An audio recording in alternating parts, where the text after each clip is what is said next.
Hey everyone, welcome to another scroll saw video. Today I'm going to take you through making the pug that we've got up here on the wall. I'm also going to show you a couple of different things that I've been doing around the workshop. You may notice it looks a little bit different. Hope you enjoy.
So here I'm getting started with I think these are number 2 skip tooth reverse blades.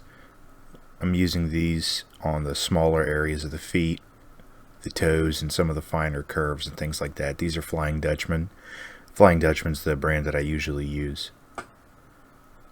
Later on I'm going to switch to using number 5 skip tooth reverse.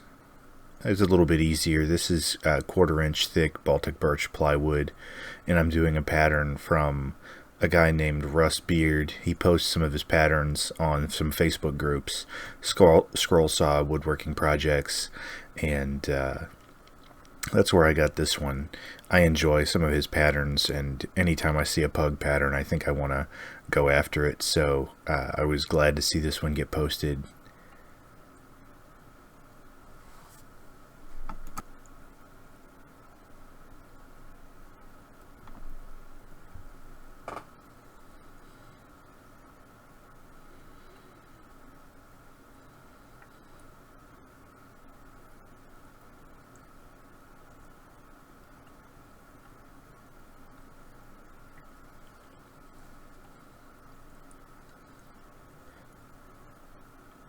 I don't normally like to use plywood in my projects for something like this, but Baltic birch is a fine material for it. Whenever you've got a lot of fine areas, thin walls and things like that connected, like you see on this little guy's toes, plywood, the voids in it can lead to some real weaknesses, but Baltic birch uses nearly full layers all the way around, so you get a good solid piece anyway.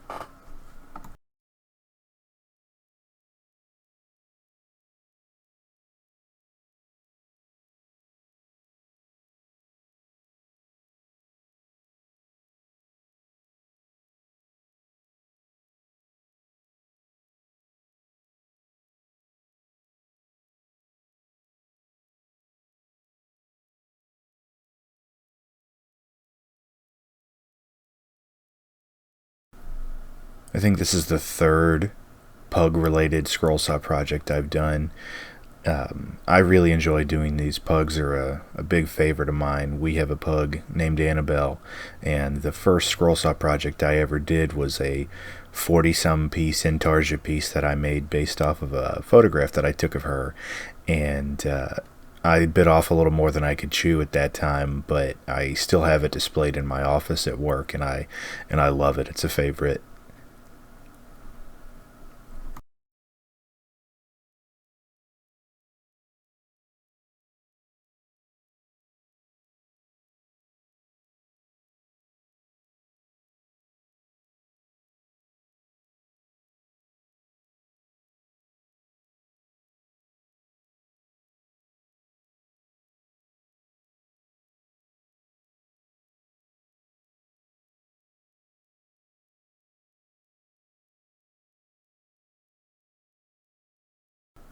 In some of the earlier clips here in this video, you can see the background behind the scroll saw corner. I've done French cleats after hanging some plywood and framing out a wall off of the concrete block that you may have seen in some of the previous videos.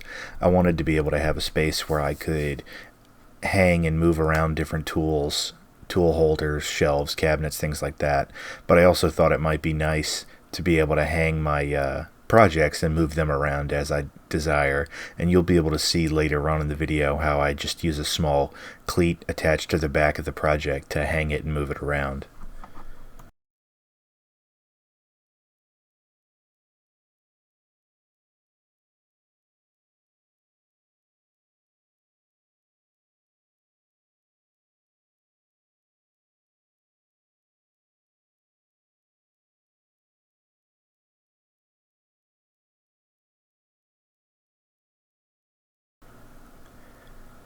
I know I mentioned this before in some of my other videos, but I really enjoy the blade holding mechanism that you see here on the Jet. I think the blade holders that they use on the lower side are like a small barrel with a set screw that holds the blade on the bottom, and then the blade holder at the top clamps in and tensions at the same time. And it really makes doing this type of project that has a lot of inside holes, it makes it a lot easier for me.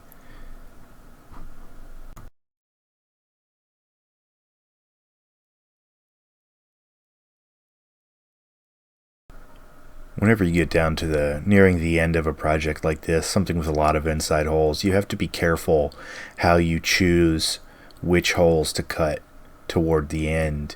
I try to avoid leaving any really large pieces to cut. I didn't do such a good job with this here on the last piece, but you want to be careful because whenever you're cutting really large pieces or cutting areas where you have fine fretwork or thin walls, it becomes really easy to stretch or stress the wood and you can end up breaking it. I think I got lucky here that I didn't break this guy toward the end.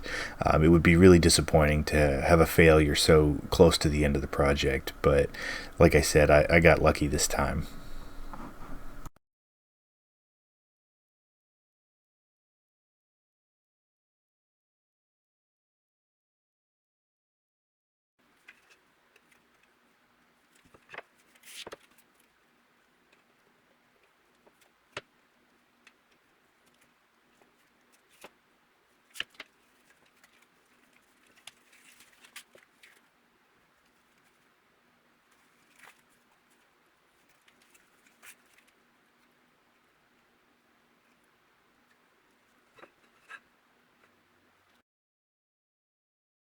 So here you can see I just took a piece of the pine wood that I used 1x6 that I ripped down the middle at a 45-degree angle, and then I cut some of this material apart on the scroll saw to make some little cleats that I can use to hang my projects from the French cleats on the walls. And all I did in this case is put a little bit of glue and 2 pin nails on it, and that holds really well. It seems to have done a good job since I installed these, but I could always remove it later if I needed to, just kind of pop it off and sand it smooth.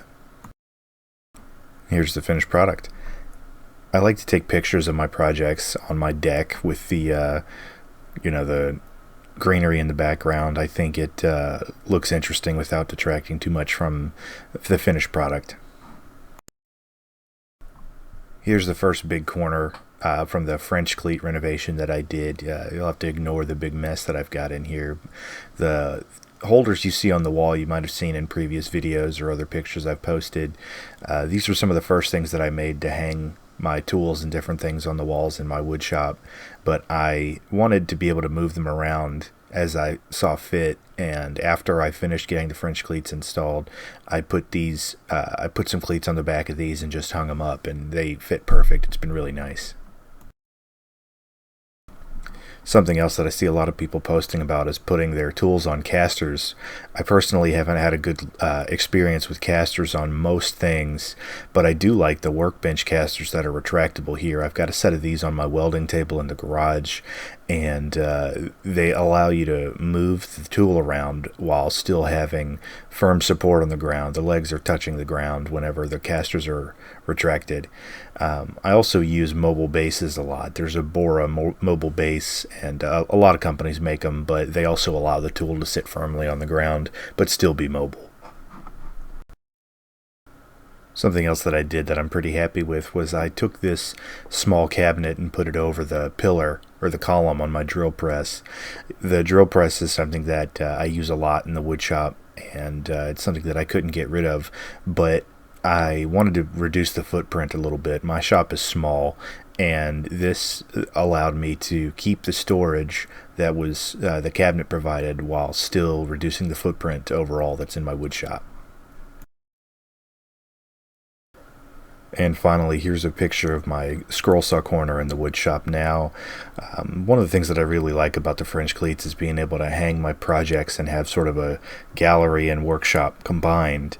It really, to me, makes the shop more comfortable, and now I can use it as a backdrop for my videos. Anyway, thanks for watching. Hope you enjoyed.